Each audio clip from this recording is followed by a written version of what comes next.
Good morning. It is 6 o'clock this morning. We have a bunch of stuff to do today.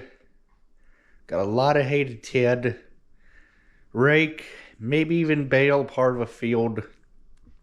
I'm not sure. We just got done preparing lunch for the day, and that's what our mode of transportation is for the lunch items.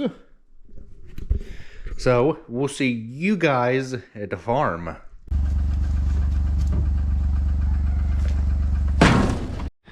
I need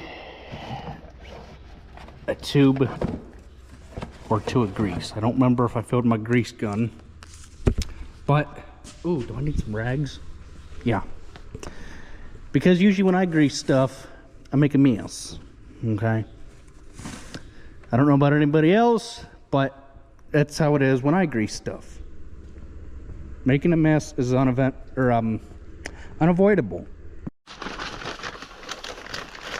Gotta restock the refrigerator with water. That's what you do when you get a bottle of water, is you take one out and you put one back. We're all out of water. I'll have to go get some more. So, the way that I do things is very well thought after, planned, and man, it's got some spring on it. It'll be 1 year that I've had this toolbox. I want to say probably September or so. There's nothing wrong with it. Just some minor dumb stuff like this seal up here that decided it wanted to go bad, or I mean fall off. But that, like I said, that is just dumb. All it takes is just some silicone to put it back on, just like such. The sticky actually on the back end of it has wore off. That is not good. Okay, all you do, you take and you stick it back on. I might actually have to get some that black silicone stuff and smear on the back side, then put it back, smack it, or put it back up on here like such, and just let it dry over a weekend or something. Take the whole box out because it is removable. That is why I did not put it in here permanently, is because I take this thing in and out a lot for like hauling mulch, to mulch around the island here at the farm, hauling brush, topsoil for seeding grass. And looky there, I had some rags in here already. Holy crap. If I get too many in here, the toolbox will just be all full of rags and won't be able to be used for anything else. Well, that being said, let's quit the lip movements and we will get to greasing, because that is one of the main key or main points to keeping any piece of equipment moving and operating efficiently is grease. So the only bad thing I as much don't care for about the GoPro is that you are unable to have a zoom feature, okay? That's the only downfall of this whole entire lineup of GoPro. From when I owned my first GoPro ever was a Hero Session, okay? It was the little cube looking thing that didn't have a screen on it, or I mean a viewfinder or anything like that. It was a little cube thing about like that, okay? You couldn't really see what the heck you were doing, but once you got the hang of it, you were golden, okay? I'm checking to see how much grease I got in this thing. Well, I thought I put a new tube in that last time. Well, it's a good thing we brought extra grease with us, okay? Because there's nothing like doing a project or starting a project and the darn thing running out of grease, That is just ever so aggravating, so we'll get to greasing.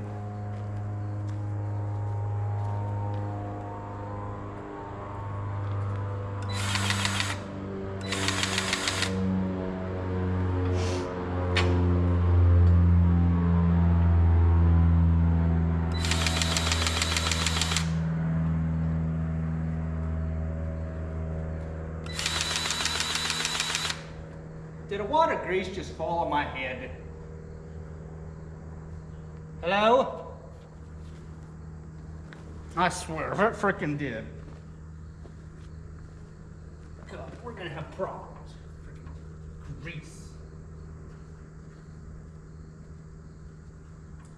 Now, there's grease fittings back underneath here where these baskets rotate, and they need to be greased at certain intervals or certain points, and just like I'm doing now is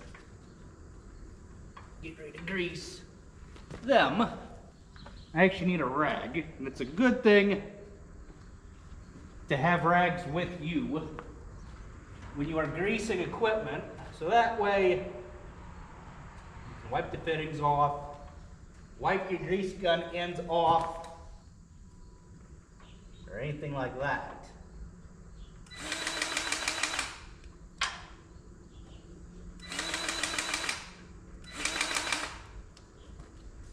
Now all it takes is a couple shots of grease until you start to hear it crack. And then you know you are good on a grease.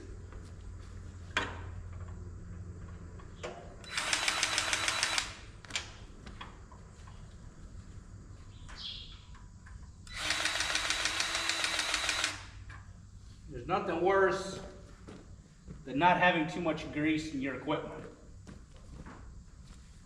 Because let's just be honest, you can never have too much grease.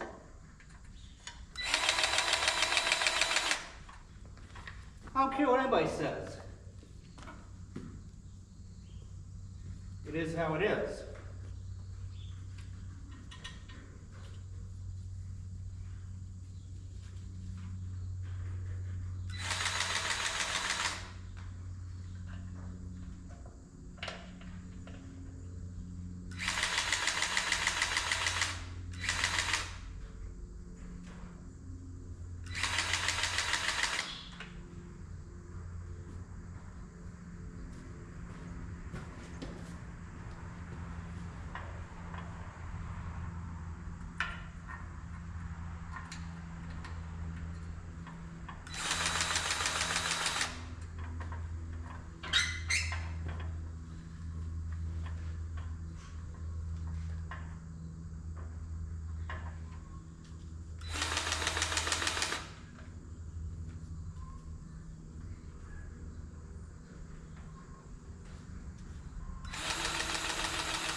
Yeah.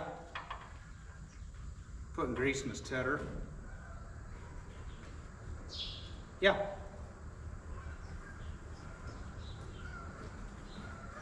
Okay.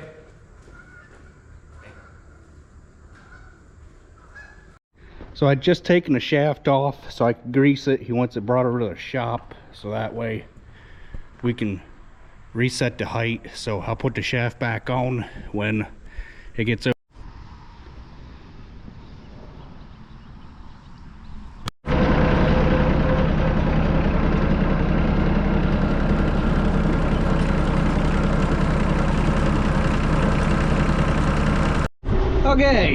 trying to get myself all situated. I didn't mean for that to latch, but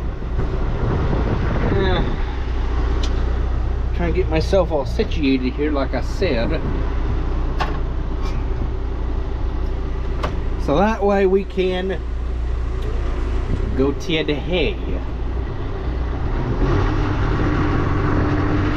Oh, come on.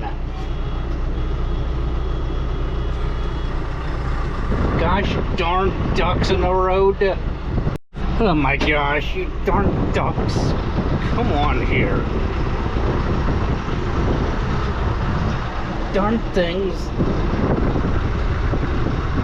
Oh my goodness. Well.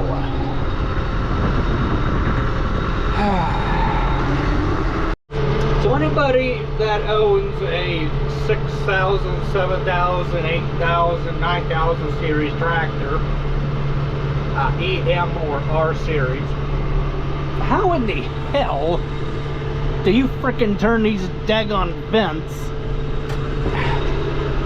without breaking the dang things?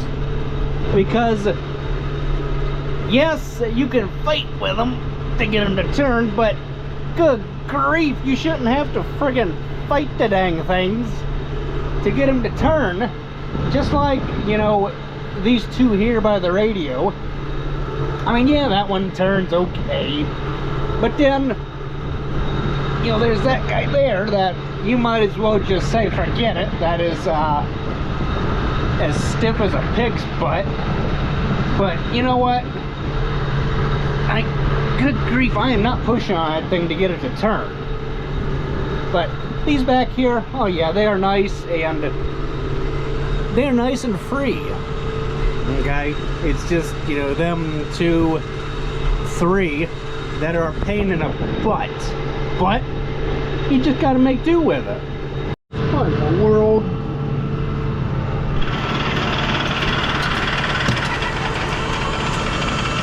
More broken teeth. Good grief.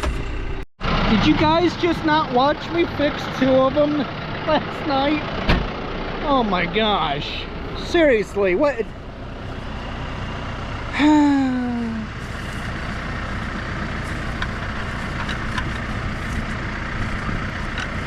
Loose. I wasn't even fucking down here. The broken teeth were up there.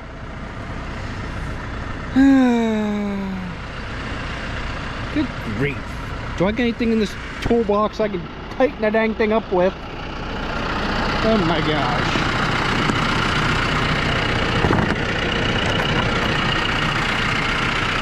Well, maybe. Well, you... I don't understand. No, I need a... Gosh darn it. Well... No, the head's too big. Gosh darn it. Can I get these pair of channel locks in there to do something? No. Gosh darn it. Gosh darn it. I mean, it's not entirely about to fall off, it's just loose. So I'm not a fan of this electric start PTO because once it's on, it's on. I mean, there is no, I mean, I got the engine slowed all the way down as low as it'll go. I like a soft start, whether it be a feed grinder, I have a hay mower, or anything like that.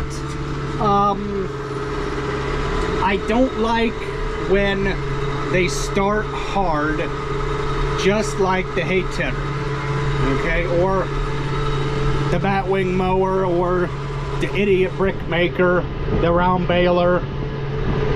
I like things like the 4020, 3010 Heston with a lever that you can slowly engage a PTO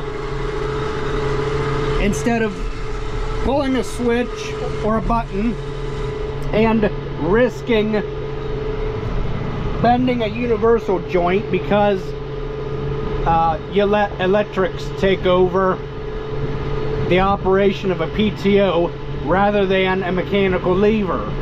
Well, that's just my opinion, but I'm sure there are a lot of YouTubers out there that would agree with me that a manual starting PTO on your tractor is a lot more easier on the piece of equipment, the implement, than an electric starting PTO.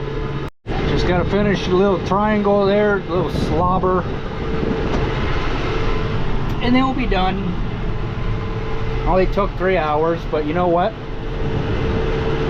Tedding 2 rows is a lot more efficient than just tedding 1 row at a time.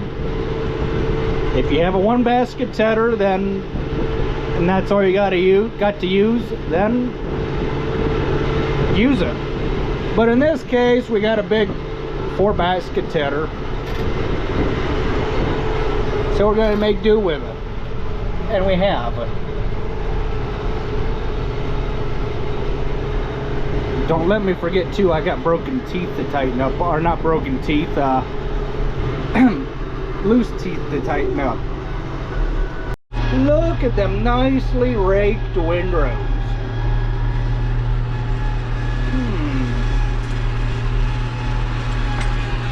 I like them.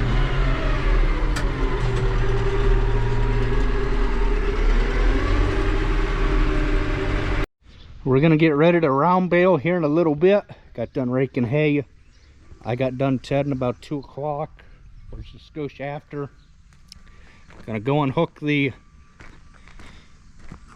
tedder and put the spears on the tractor. Got everything all ready to go. Both the spears on. This spear here, I'm not a fan of, neither is Dad, because when you go to pick the 3-point arms up, you go to pick the spear up, it does not draw it in towards the tractor. It does not, you know, draw it in. Instead, it maintains the same level as it is now. It does not change it, just like it would be on the Heston or the 3010 or the 4020. It's a pain in the butt for moving hay with the spear on the back end. Okay, so I'm in this John Deere 6120 moving bales, putting them up here on the limestone, and I'm in auto 4-wheel drive with this thing because I don't much care for how it wants to wheel hop when you back out of a bale, when you go to back out of a bale that you have on a loader. I don't as much care for it doing that, so to prevent that, I leave it, I run it in auto 4-wheel drive, and I just use the shuttle shifty thingy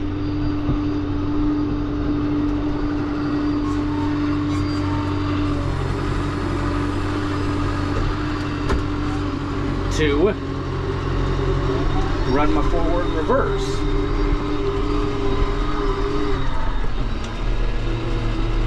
I gotta back all the way out here again and get myself all turned around so I can back in and put this bale back down. So I got you set up here. I don't know what the worlds are gonna be able to see.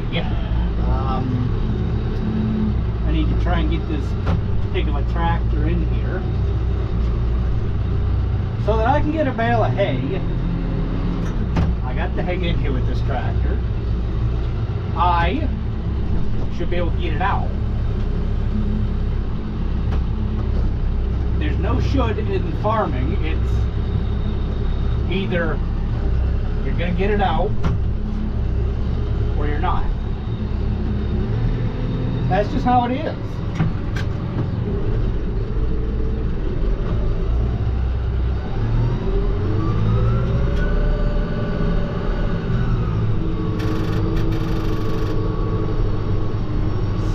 What that chattering is. I do run it in 4-wheel drive though.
see a 6120 in an auto quad or auto shift transmission?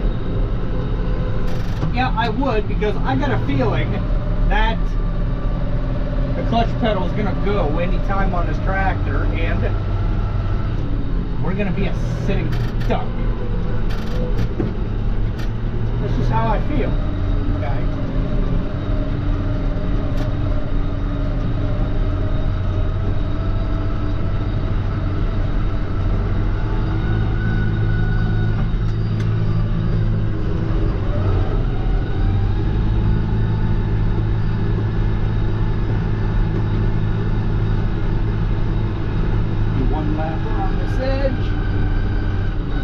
There and get them 2 bales.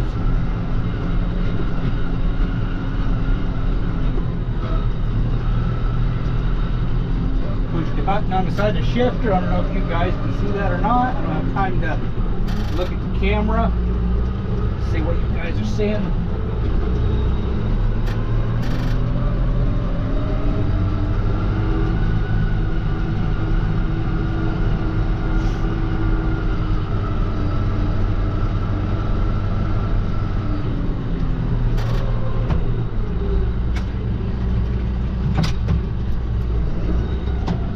I don't know, I just feel that you run anything in auto 4-wheel drive, you let the tractor decide when to turn 4-wheel drive on and off. Well, that's just me. Everybody does things differently.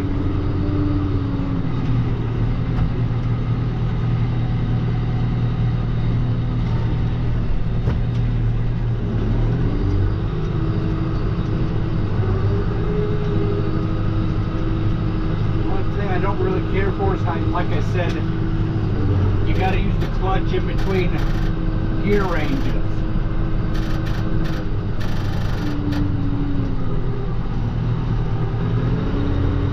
It is what it is. So I've already gotten to the point in the day where I'm tired of using that clutch. Oh, you darn thing, you.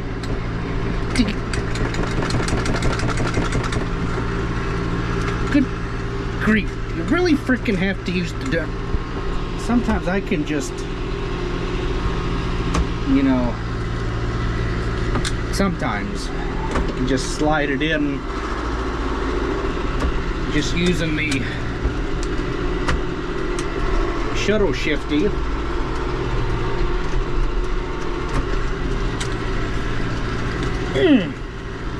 And other times you can't. Well, that's just frickin' aggravating. I guess you can upshift.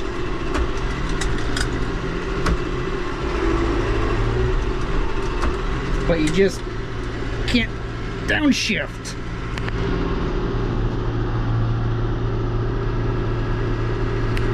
So I guess it's back to pushing the dang clutch. You know what? Gosh darn it. Stupid fucking bale spear. Good God. You know, I hate this damn thing. Yep.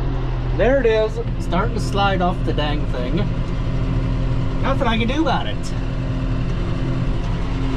The thing that I don't much care for about this loader tractor is when you let out the clutch and you are in auto 4-wheel drive, is it grabs like hard. Gosh darn.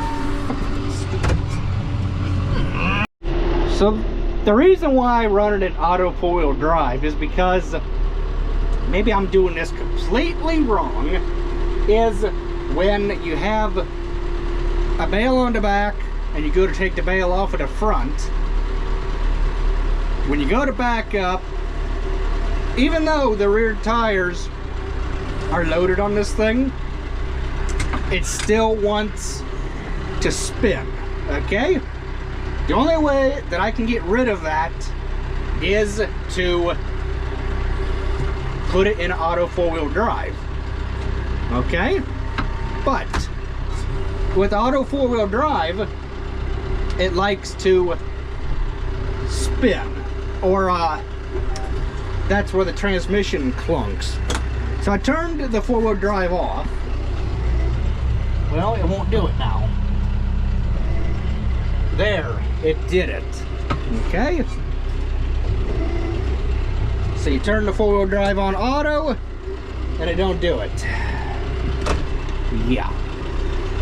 I guess it's better than not having any way to move hay at all. I guess it's better than just using a skid loader. I guess it's just better.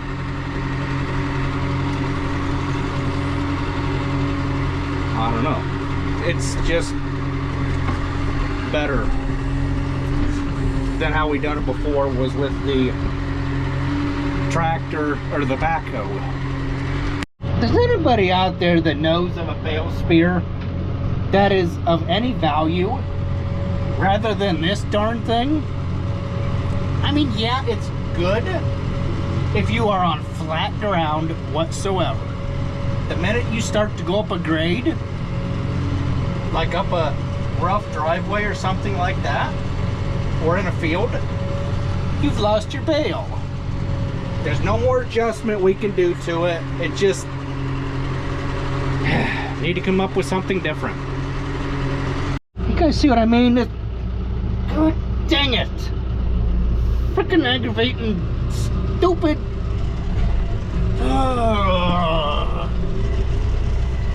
So if there's anybody that can help me out with this, why is that thing not drawing it up towards the tractor, but it's maintaining levelness, if that's even a word? Why ain't it drawing it up towards the tractor? It's a bale spear issue. I gotta believe it's a bale spear issue. Well, I'm not done moving bales. I think it's sit there for the night. Pick back up in the morning. I'll catch you guys next time. Thanks for watching. Brought the skid steer down here to place the bales in here because that tractor is just a little bit too big once you start getting the bales out every so often. But you know what? I'm doing it my way. So, and I'm using a skid steer. Gonna bring the bales in with the tractor tomorrow and just place them wherever. Get about half a dozen in here, jump on a skid steer, and then I'll place them in here with that. It'll make life a lot easier if I place them in here with the tractor and then place them in here with the skid steer.